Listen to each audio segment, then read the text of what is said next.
Hey everybody, welcome to today's live stream. My name's Eric, and today I'd like to tell you about the My Hometown project and how you can get involved, how if you're a teacher, how you and your students can get involved in this wonderful virtual cultural exchange and virtual travel project that's just been growing and becoming more wonderful as we find out more and iterate on it as we move along. First, I'd like to tell you a little bit about me. My name's Eric. My day job is at the Kyoto University of Foreign Studies, where I teach classes and do research on the intersection of travel, digital literacy, ICT, and other subjects. But I'm mostly focused on immersive learning, augmented reality, virtual reality, and educational contexts. That leads to my second role, which is I'm a research coordinator for MAVER here in Japan. We're a small group of immersive learning researchers, about 30 or 40 of us, doing different things around the research and what this technology can do for us moving forward. I also founded a company called Together Learning, and I'm using it to kind of expand, reach out to people like you with initiatives like this project. And I'm also a big proponent of TED and what it does for education and our students. So I spend some of my time helping TED and TEDx Kyoto here in Japan. But today I mostly want to introduce to you this hometown project. And the more we get into it, the deeper I get into this project. It started in about 2016. The more I'm excited about it, the more I want to keep pushing where this can go, because the pandemic has shown us that we can do things differently. We had to do things differently, but it doesn't, this idea of a new normal, right? The new normal maybe suggests that we won't go back to the classroom, we won't go travel like we did, or we won't do study abroad uh, as much as we might have before this world-changing event happened. But there's a lot of things that we can get from it, with a lot of things that good things that come about of it, like virtual travel, being able to do this in a way that's life-changing, a way that we can experience people, build empathy, and know about other cultures, and do a type of virtual travel that it won't replace travel for real, but it will do a lot of good things for us moving forward. Right, so what is this project? Well, basically, it's a course, it's a platform, it's a website, it's an app, it's all those things, but at the very essence of it, it's looking to help us explore the lesser traveled path. It's looking to support sustainable tourism. It's looking to fill that gap of not having our study abroad programs, our exchange programs, not being able to move about and do those things. And also looking to educate people around the world about this upcoming medium of technology, the mode of communication, which is augmented and virtual reality, what it's going to do for our lives, how it's going to change the way people learn, work, and up their skills moving towards the future. If you're just joining, please take a look in the chat. I will be answering questions as we move along, and as I go through, I'm going to do my best to put links and information and all that I can to help you get to know the best and get to know what you need to get started in this project moving forward. That's the goal, really, of today's session, is to empower you to get involved in the project, or get you and your students into this project as we move forward. Okay, so let's move ahead here with what's going on with this project. So it started in 2016, and it looked like this, right? This was at the School of Global Tourism, where I work at the Kyoto University of Foreign Studies. I started an initiative to do some vocational training for our students in the tourism and hospitality industry. So these students were learning how to design, curate, and give guided tours to their classmates in class using virtual reality, using tools that have already been outdated and gone now. This technology is moving so fast was using something called Google Expeditions and Google Tour Creator, which are already come and gone since then. That's why I've had to actually develop my own platform so we can have something a little bit more stable for this project moving forward. A little bit more on that later. So students, I already, from this first onset in 2016, knew I touched upon something very special because the students were saying something kind of unique about this particular activity. The students were feeling nostalgic. They're feeling closer together. I mean, there's something intimate about inviting somebody into your home, your hometown. We'll touch on that again a little bit later, but that's this project, of course, from those initial reactions of the students, the initial designs, we've been iterating on it twice a year since then, and now we're opening this up to the world, and now we've got this online platform, and we just hope this just gets bigger and bigger, and we hope that people like you might get involved. If you're just joining us, please say hello in the chat. Tell us where you're coming from, why you're here, and what you want to get out of this session so I can tailor this session to you as well. Right. Back to the project. I'm going to get out of the way here and just show you a quick video about the essence of what this project is. It's a 1-minute video, and it'll tell you like the essence of what we hope to get out of this project.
Right, so that was just a little bit about what we're doing in the project. So it's an immersive learning project. It's basically a course. Put it into 10 sections. I recommend, well, actually, there's 2 ways that you can participate. You can just take part in the tours. I'm going to show you the platform. You can step into the shoes of students that have made these hometown tours in VR. You can use a headset like an Oculus Quest or an HTC Vive, something like that, or you can use just something as simple as your phone, and you can take these tours that these students are making about their hometowns all over the world. But if you want to learn about this technology, you want your students to learn what this technology will mean moving towards the future, I've devised an online course, which is 10 sections. I recommend it about 10 weeks, but you can go through it as quick or as slow as you need to. And to get you learning, before you jump into actually creating a VR tour, I've been iterating on ways to kind of emphasize and get the students creating the best tour possible, which includes a brief kind of module scaffolding on storytelling and media design, and an introduction to immersive technology. What is AR? What is VR? What does it do? What does it mean for the future? And what does it mean for you to share your stories in this way? And then we go through a 6-week process of making tours together, sharing tours together, creating your first scene, getting some feedback from your peers, adding more scenes. There's a whole process to making these tours, and at the very end we have basically not a presentation kind of showcase, but a travel showcase. It's really, really fun. This last part is super engaging and fun, where we just start traveling to each other's hometowns in virtual reality and come back and just kind of enjoy the fruits of our collective labors. It's really rewarding at this last stage where we just kind of start hopping in and enjoying each other's hometowns. So it's a course. You don't have to take the course. You can just take some tours and show some tours, as far as, if, like, say, you want to show what it's like to grow up in Japan or Indonesia or Iran or places like that. You can do that, but I hope that you want to stick around and share your stories with this as well. So there's 2 ways to get involved. Created a digital textbook, an online course that's based on Moodle, and a system that's still evolving, but to help teachers like you, that some of you might be here, to help manage your students through this process, so I can help you help your students in the customized or the kind of individual needs that you might have. So those are the first steps. So let me first also say what the students are saying about this online course, because this had to iterate, this had to evolve due to the pandemic, right? I showed you up front that we were doing this in class. We're doing this with a bunch of students, and we had to put this online. We had to do this at a distance, and there it even became more obvious to me that we have touched on something very special here, because the Zoom fatigue is something very real. I'm sure as a teacher you may know this very intimately, but this kind of activity, doing it asynchronously, letting students create their virtual tours, and then being able to hop in and share these things in virtual reality. Students are saying just wonderful things. It's a different mode, a different way of communicating for one. It's a different kind of, at first it's novel, but it's really, we're seeing some special things about it. And so let me just share some of the things the students are saying about this particular way of doing things. So they feel closer. There's something intimate about inviting somebody into your hometown. We had to, there's a whole year of tours that that were deleted, but we had to deal with things like privacy at first, like this is where I live, this is where there's some instruction in here. We had to think a lot about these things, but to get personal with stories, but not indulge with private information as well. So it's intimate. We talk a little bit about what to share and how to share it in this course, and make it so that it's informational, that it's engaging, but it's not threatening to the individual students as well. But also there's something that they said that's very nostalgic about this. Students felt like they were able to go back to their hometowns and relive some of the stories and things that happened in their lives, and it was really engaging. They are the subject matter experts in this, right? They know their hometowns very well. So this is also a very unique property of the pedagogy that goes along with this project, right? Students are learning the technology, but they're not learning a new subject perhaps at the same time. They're learning how to tell their stories, they're learning how to engage with people, they're learning how to share what they already know, what they're experts at, in a new and engaging way. And that's just one of the wonderful things that's coming out of this project, and why I'm starting to try to push this project forward as much as possible, because there's a lot of wonderful learning context that's coming out of it. So what you're seeing now is how this evolves. So we're not meeting in a physical classroom, we're meeting in a virtual classroom from time to time, which is like a lobby. And these students, after they make a tour, they put a poster up on this lobby, and you can go and look at these promotional posters of these tours. What we're looking at now is Arashiyama in Kyoto. It's famous for the bamboo forest. And the student, you can touch, if you're in VR, you basically put your hand out and touch that poster, and you get transported there. And now we're hearing a story of how the student grew up here, and what it's like to grow up in this area. Or if you're on a smartphone, you just click on that poster. I'll show you web-based stuff about that a little bit later.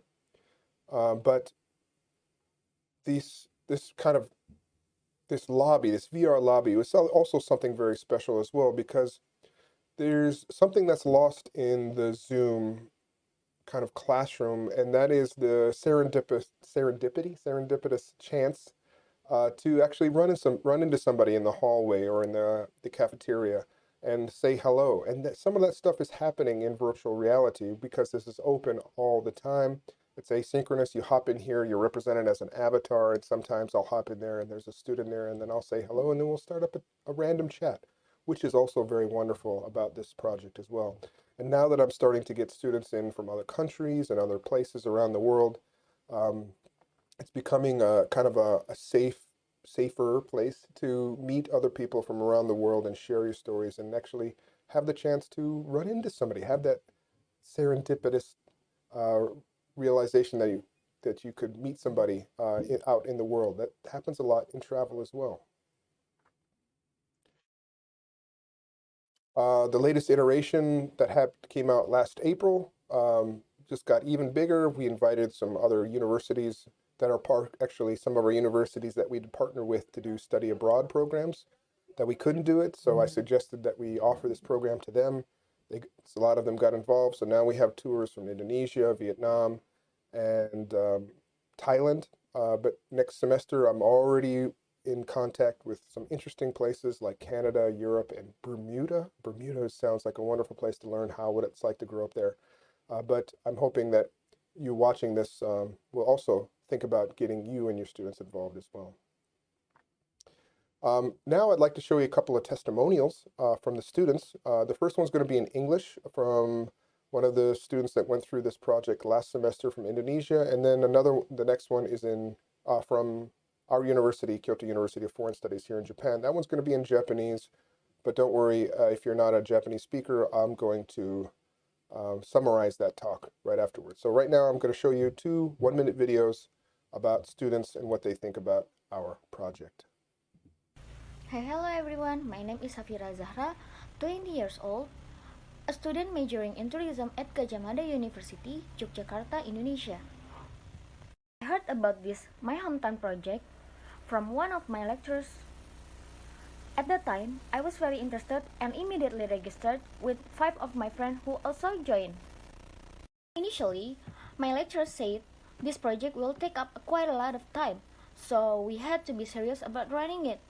This made me and my friends hesitate because we were afraid that we would not finish this project. There are 10 stages that we need to go through in this project, starting from the introduction to the final project of making virtual tour. We were introduced to the theory of experience economy, which explains that the price of experience is higher than any other conventional commodities such as goods, commodities, and services. Here we are also trained to have a good storytelling skills, because as a tour guide, storytelling skills are fundamental skills that are needed. Honestly, this is my first experience making virtual tour. I am very happy to taking this course because since I take this course, I felt that I became the tourism student who has a myriad of abilities that I can use to advance the tourism sector in my country. My thanks and appreciation to Mr. Eric Hawkinson, who has been dedicated to making this very interesting project. こんにちは。京都外国語大学グローバル観光学科3回の曽根あかりです。私はこのマイホームタウンプロジェクトを通して3つのことを学ぶことができました。まず1つ目に、地元の魅力について改めて知ることができたことです。私は大学生から京都に上京してきて、実家である香川県になかなか帰省する機会が少なくなってきていましたが、このプロジェクトを通して改めて地元の魅力について感じることができました。また、幼い時や高校生時代の地元での思い出を振り返ることができて、すごくいい時間になりました。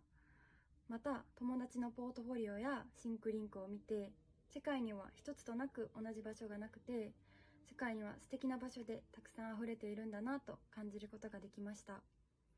また、この京都外国語大学には世界中からたくさんの学生が集まってきているということを実感し、この大学で出会えた縁というものは素敵なんだなと感じることができました。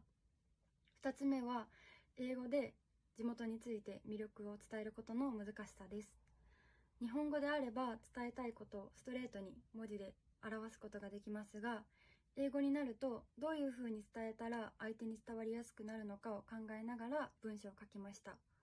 特に歴史的な建造物や場所につけられた名前の由来などを英語で説明することに苦戦しました。けれど分かりやすい単語を使ったり文章を少し言い換えながらうまく伝える工夫をしました。3つ目に、シンクリンクを使って自分のサイトを作ることの難しさです。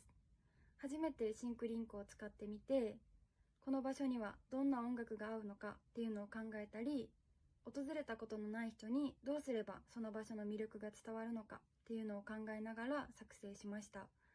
具体的にはその場所のホームページサイトを貼ったり、写真を何枚か使ってその場所のイメージをつかんでもらえるように工夫しました。また360度のストリートビューを使って実際そこにいるかのような体験をしてもらえるようにいくつかの場所でストリートビューを使用しました。このプロジェクトからたくさんのことを学ぶことができましたが、シンクリンクやポートフォリオを使って自分自身を相手に伝えることができたかなと思っています。今まで英語で自分のサイトを作ったことがなかったので、英語で文章を考えることに苦戦しましたが、たくさんの人に自分の街の魅力を伝えたいっていう気持ちで作りました。このプロジェクトの中で改めて地元の魅力を感じられて、 IT の進化に驚きながらも一生懸命勉強できたかなと思っています。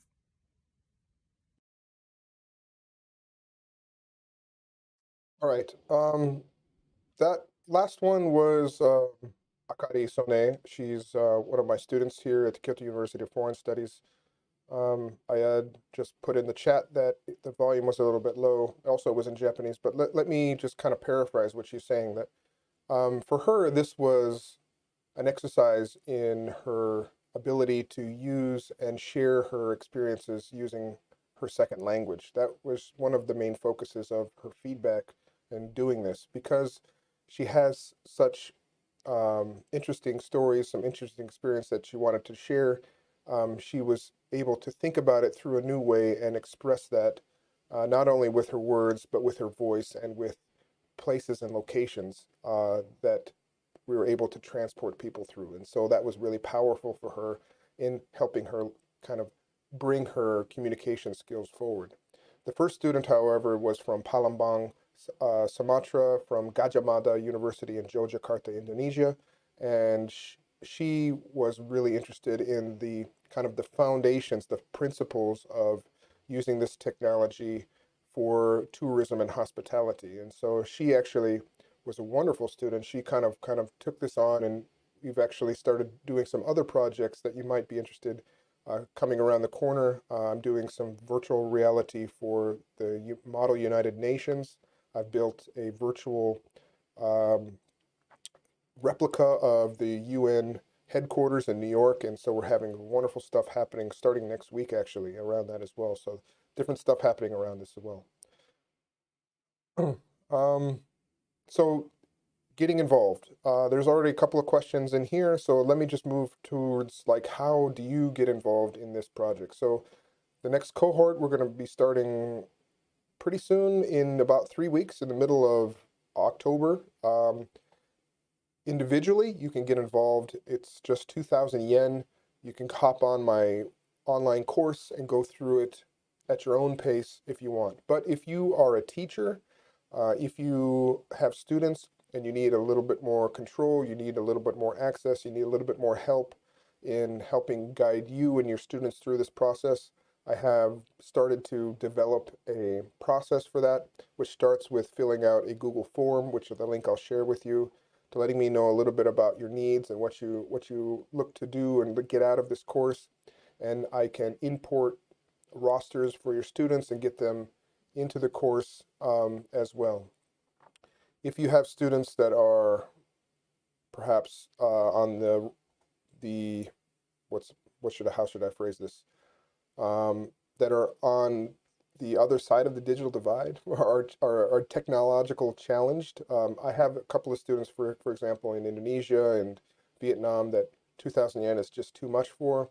So I just started a scholarship program using my own funds and research budget to offer this to free for those students. So I actually have a process for if you have a particular student or person in mind that would like to do the project and has a story to share, that's possible as well. Richard is here from yesterday. I just wanted to share this quickly. This became a TED Talk yesterday. I'm so excited about this. I shared this project in a TED Talk. It was live yesterday, TEDx Chiang Mai, and it's going to be on the official TED channels in a couple of months. And so this just another reason why I think this project is growing and it's going to be something special. One last video I'm going to share, and then I'm going to start chatting, talking to you individually about this project, but I want to show you what exactly the students are saying and give you a peek of what the final tours look like after these students make them. So here we go.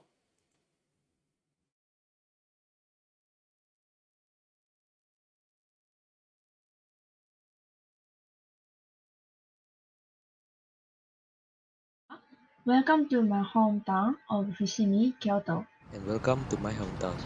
My hometown is Kota Gede, a sub-district south of Yogyakarta city. Welcome to my hometown, Malacca, Malaysia. Welcome to my hometown, Uzi City. My hometown, Mekosti. In Palembang, South Sumatra. Oh, welcome to my hometown. This is Hyostasha Shrine. My hometown is Moriyama City, Shiga Prefecture. Right, so you can see already this is kind of like a different mode of thinking for the students. Students, when they give a presentation, for example, let's say they're giving a presentation of their hometown. They'll say, this is where I grew up, and they'll point to the screen, they'll point to their slides or whatever. But this time they're saying welcome, right? They're telling stories. And when students visit these places, especially when they're doing VR, whether it be Google Cardboard or something, they have the agency to move around and click on things, and they feel there's an empathy being built with this technology. I have some research that shows this is actually factual and encouraging. The more agency you have in your media, the more you feel you are connected to it. And so the research group that I help coordinate research with at Maver, there's some excellent research in academic writing and other things that they're using virtual reality to help inform voice and build empathy. So you can see, like, the students are welcome to my hometown, and they're excited, usually, not all the time, but to share some of the things about their hometowns. Right, so those three things that I mentioned. If you are wanting to sign up individually for this fall cohort, it's going to be opening up in mid-October. Just go to togetherlearning.com/myhometown. I'm going to share that link in the chat right now and also show you that website right now as well. There's also a teacher sign up if you want to join with a class.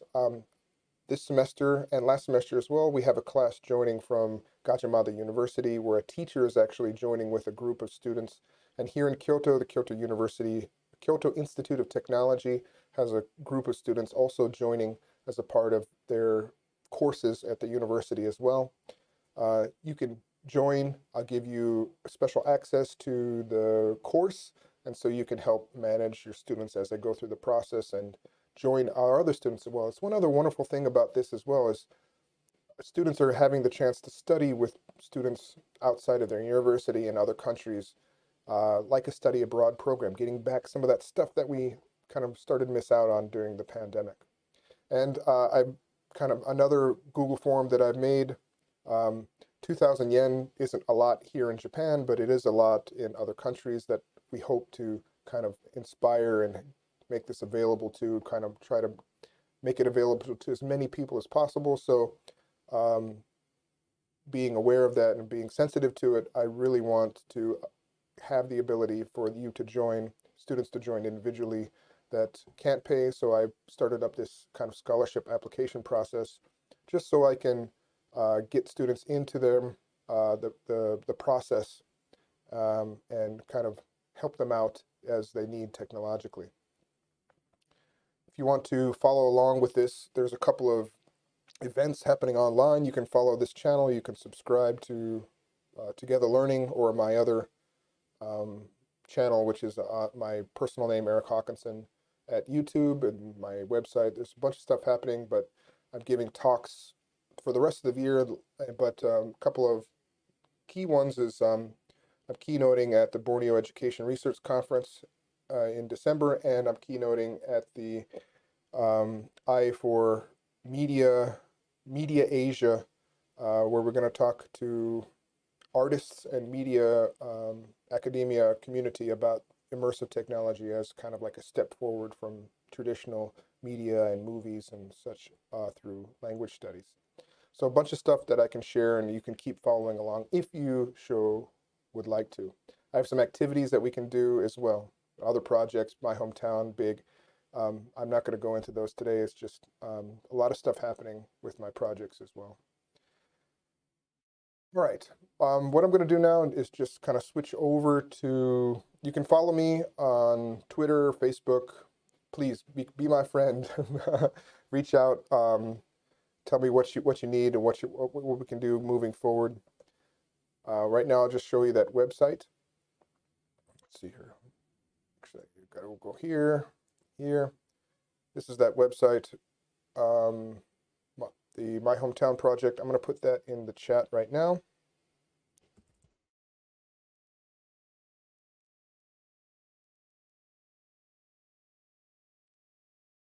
That's togetherlearning.com/myhometown.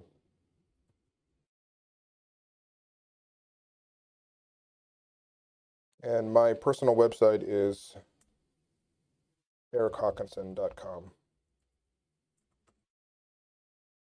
So if you go to this website, you can actually take some of the tours and watch some of the videos and actually reach out. So for example, one of the tours I like to show is in Toyoka, Japan. It's very famous for the sand dunes, right? You can just click on these places. This is in Japan now, but we're starting to get places connected to this all over the world. So you just come to this website and take some of these tours that are available publicly. There's a lot more that we have not shared publicly as well. So you can just click on that place in the world. Hello, my name is Akari Shibagaki.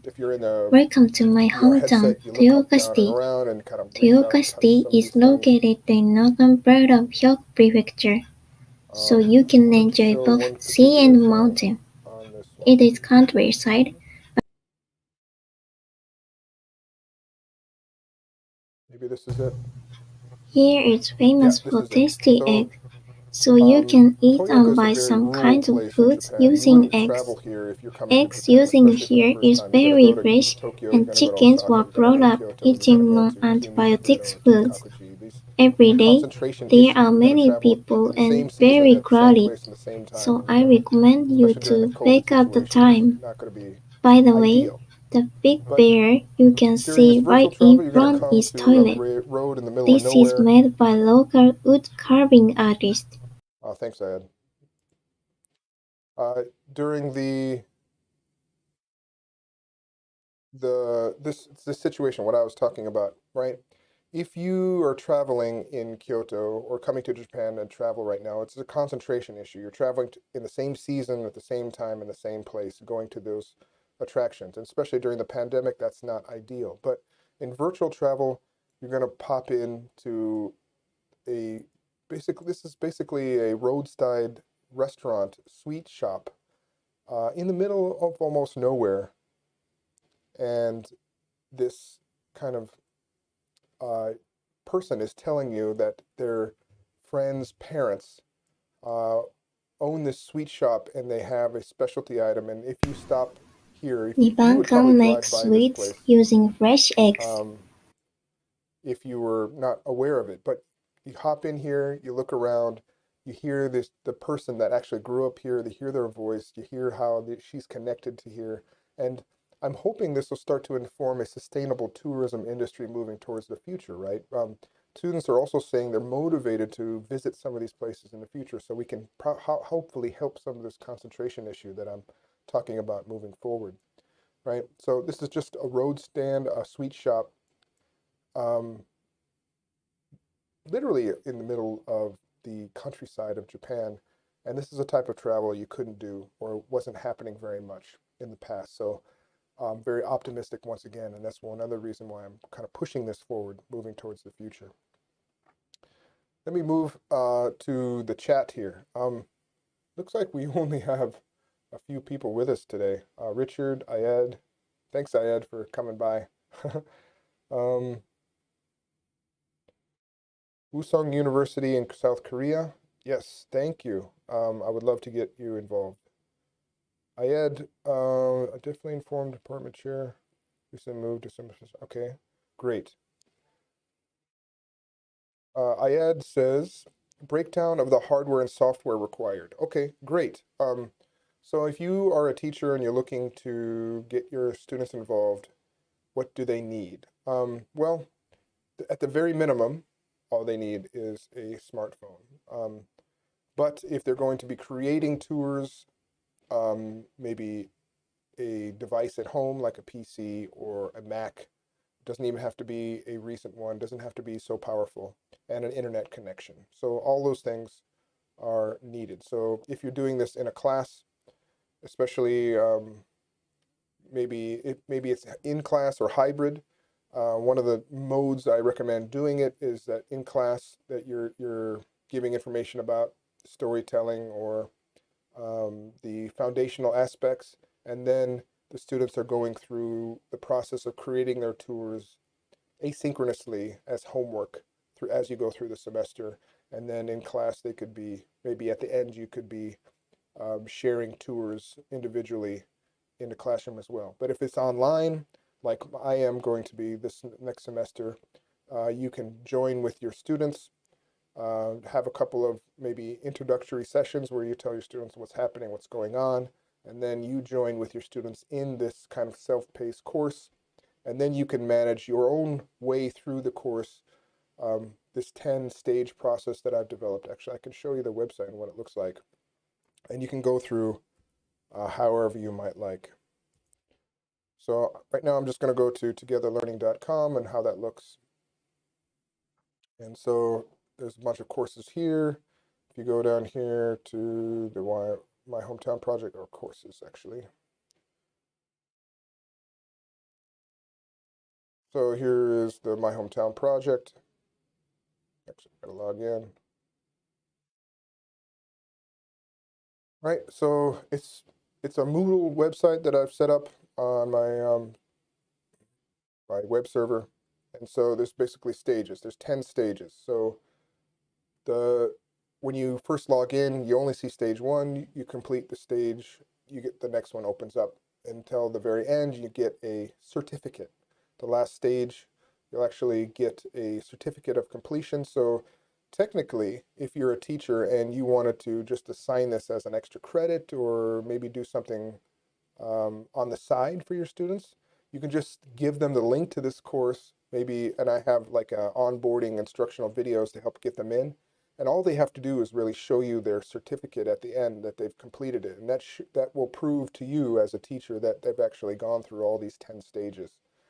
It'll be up to you then to actually see the tours and see the quality of it, of course. But if you wanted just to give the opportunity to your students and see that they've completed it, that's also an option to you. So this website is mobile optimized. They can actually go through the course with a mobile phone.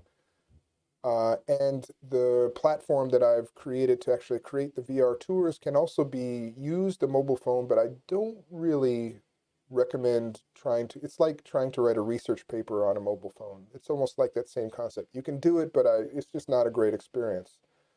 So if they're at home, if they have a PC, it's probably a little bit better.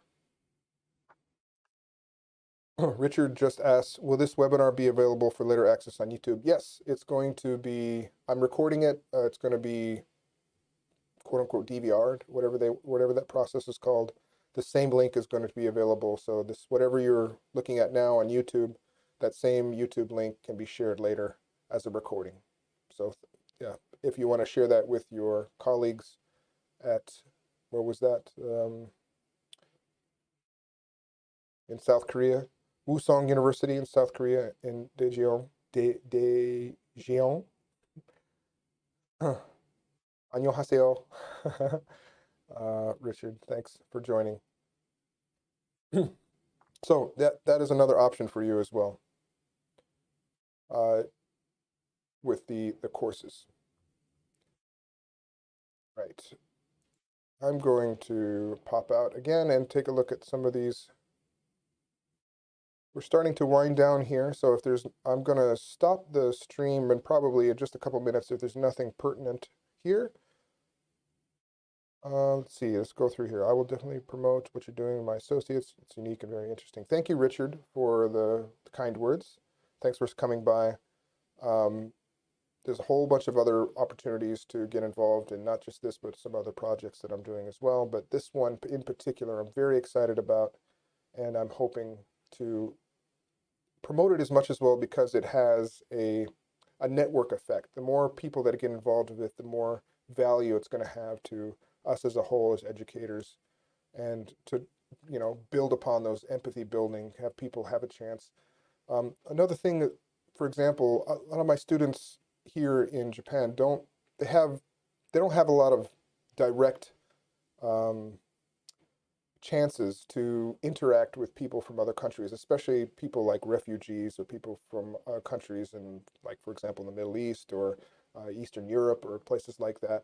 And so they hopping into some of these tours and getting like refreshing their stereotypes, their images of these places. For example, instead of Iran, they think of as a desert, but they hop into this hometown and it's in the mountains and there's snow everywhere, and they're just like, what's this all about? And it's just beautiful to see their minds change and how they kind of hop into these things and see and feel this empathy building that I'm talking about before.